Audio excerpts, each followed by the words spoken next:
Urtarrilaren 7an, aspaldi ikusi den manifestaziorik jendetzuena egin zen Euskal Herrian. Egun hartan, Bilboko kaleak euskal presoen etxeratzearen aldarrez bete ziren. Ordutik, alderdi politiko eta eragile sozialek etengabe ahoan darabilte euskal preso eta ieslarien afera. Amnistiaren inguruan hitz egin behar dela eta sakondu behar dela ni ados nago, gero ikusi beharko da ze bilakara izango duen, ez? Edo zertaz ari garen amnistia buruz hitz egiten dugunean, ez? Eta hor, segurazki, kolektiboak berak ere bai, hausnarketa edo eztabaida guzti horretan ere, bere ondorioak eta aterako ditu. Amnistia presoak kaleratzeaz gain, baduela beste komponente bat, eta da, gatazka bera sortu dituen arrazoiak gainditzea, ez? Bestela gertatuko da, Gito Masian gertatuzen duzela, ez? Bidezagun erdibideko bide bat ez dala intzutzen ere, onura horiek aplikatu ahal izatea, Nanclares bidea jarraitu behar gabe egindako minaren errekonozimendua. Hori bai, egin duzulako.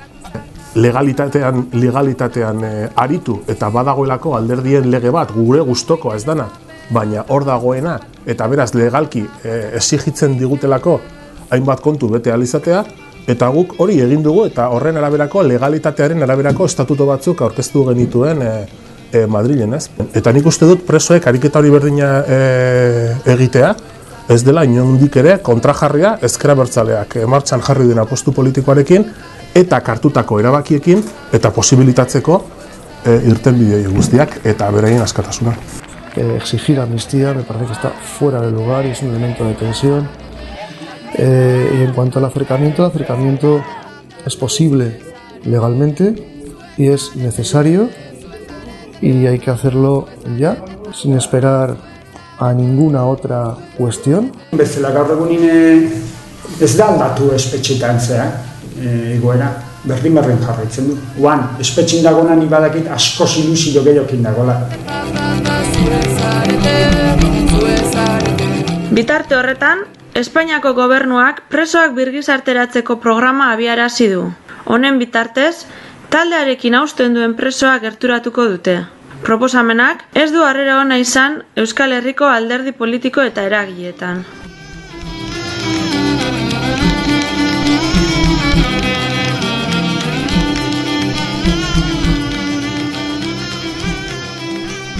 Bestalde, joan den astean etak plazaratutako agirian, ordezkaritza bat izendatu zuen Frantziako eta Espainiako gobernuekin elkarrizketa zuzena izateko. Espainiako gobernuak erantzun irmoa eman dio. El gobierno ni ha negociado, ni negocia, ni jamás va a negociar con ETA. L'Espagne sait que la France... Frantziak berriz, Espainiaren pausoak jarraituko dituela adierazi du.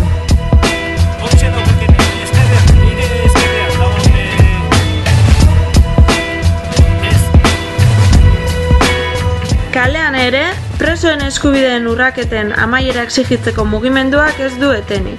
Asteburu honetan bertan, herrira mugimenduak plazak bete ditu. Leloa, euskal preso eta ieslariak etxera.